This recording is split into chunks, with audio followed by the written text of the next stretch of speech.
Hey there, I'm Lee from Play Guitar Academy. I help frustrated guitar players get back to getting better at the guitar. Are you interested in arpeggios, but you're not sure where to start?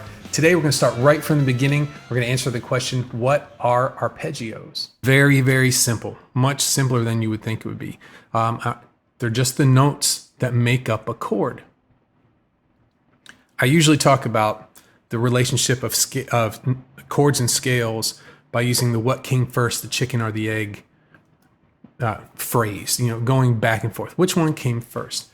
That one you can't answer, but with chords and scales, you definitely can. Scales came first. They're very easy to make a chord from a scale once you have the scale. It's so easy, it can be boiled down to one sentence. Skip every other note. It's super simple. We have something called triads and seventh chords. Those make the bulk of the chords that we play. So this is C major, D major, E minor, G, all your basic open position chords. Those are usually triads.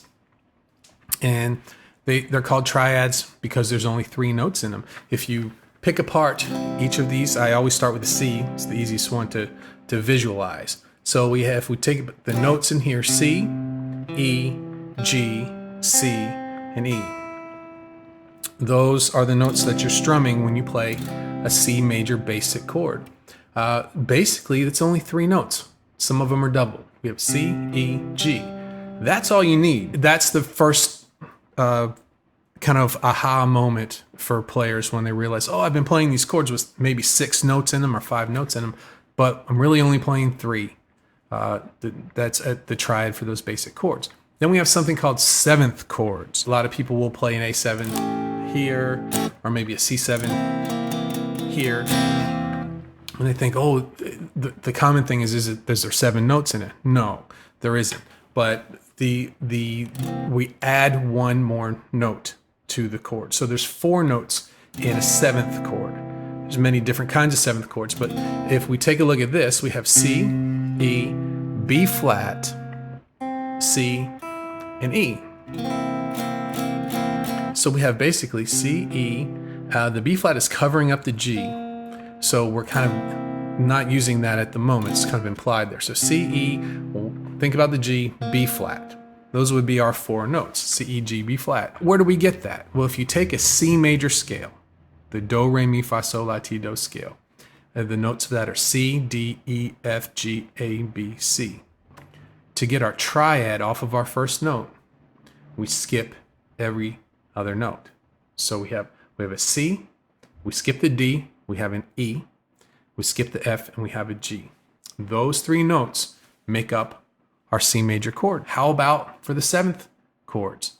Well, we just skip again so that we have 4 notes total. So we have a C, skip the D, go to E, skip the F, go to G, and then skip the A, go to B. Now, if you had those notes, C, E, G, B, that would be called a C major 7th chord. There's lots of different types of 7th chords. We'll take one of the notes and flat them, or adjust the notes a little bit to get different sounds out of that. But that's the basics. 3 notes for triads, 4 notes for 7th chords. Well, what's the most important note in all of those? What's the one that functions the most? Most people would say the first note, the root of the chord. But the one that has the most effect if you change it is the 3rd. And when I mean the 3rd, the root, we skip D and go to E. So it'll be 1, 2, 3. We're going to skip 2, the 1st and the 3rd, which is our E note. If we just take it straight from a major scale, that's our major sound. But what if we were to lower that 1?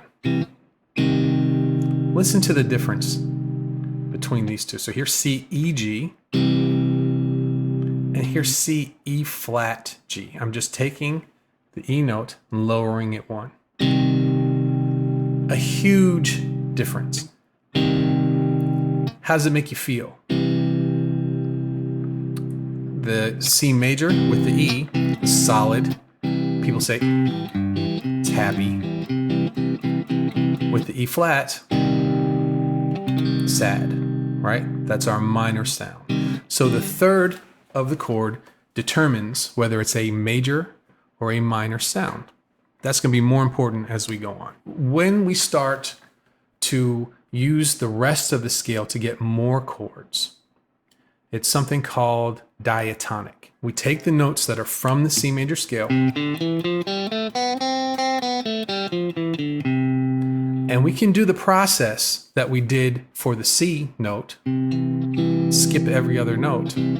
We can do that same process for every note in the scale. Let's just take, for example, the second note. This is a D. So we'll have a D. We'll skip the next note in the scale, which is an E, and go straight to F. Then we'll skip the next note in the scale, which is a G, and go straight to A. So to have a D triad in the key of C, it's D, F, A. Now that F, as you can hear, it's a minor sound. It's a sad sound. So right from the scale, right from our C major scale, just by starting our chord on the second note of the scale, the D, we're already getting different sounding chords. We're getting a minor sounding chord. So we had major, and now we have our second chord is minor. We're going to go through these chord notes as we go on through each of the notes of the scale in a later section today. So let's talk about why playing these arpeggios is worthwhile. Well, first off, these notes that we're learning about, these chord notes, when we take our chord notes and strum them all together, it's a chord. But what makes it arpeggio is an arpeggio is we play them one at a time, like a linear line. We're not blocking chords out. We're flowing from one note to the next. And as we play them together, we get the sound of that chord, but we get it in more of a melody. When we play these notes one after another,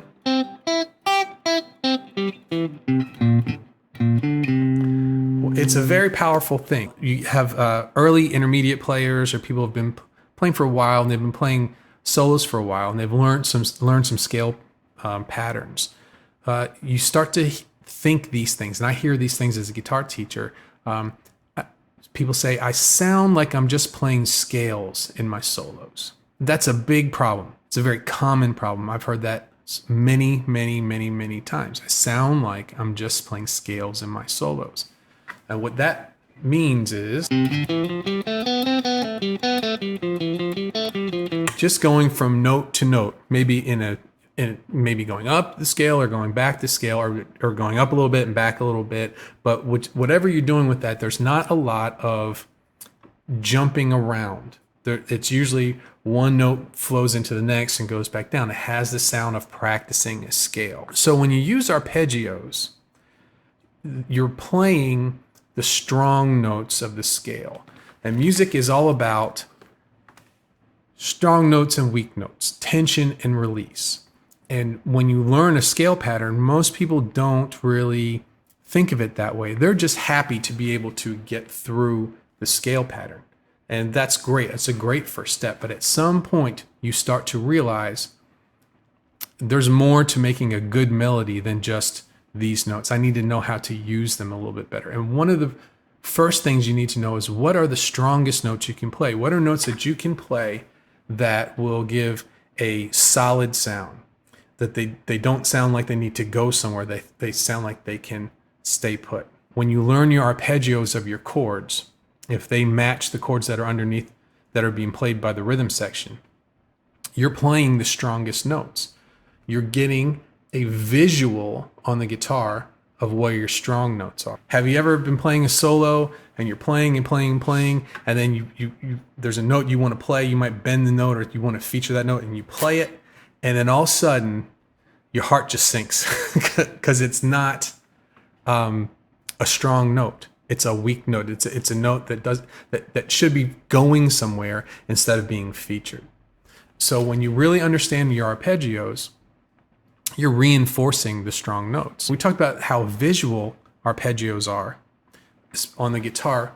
The shapes that arpeggios make you can move them around a lot and use those. But you start to visualize when you learn your arpeggios what the main intervals on your guitar are. This shape right here in a C major chord, C to E, the little diagonal line, it gives that major sound, whether you play it off the low E string, play it off of the A string, play it off of the D string. Now between the G and the B string, it doesn't work that way. It's actually, that shape straightens out, but on the B string to the high string, that diagonal line, we're getting that major third.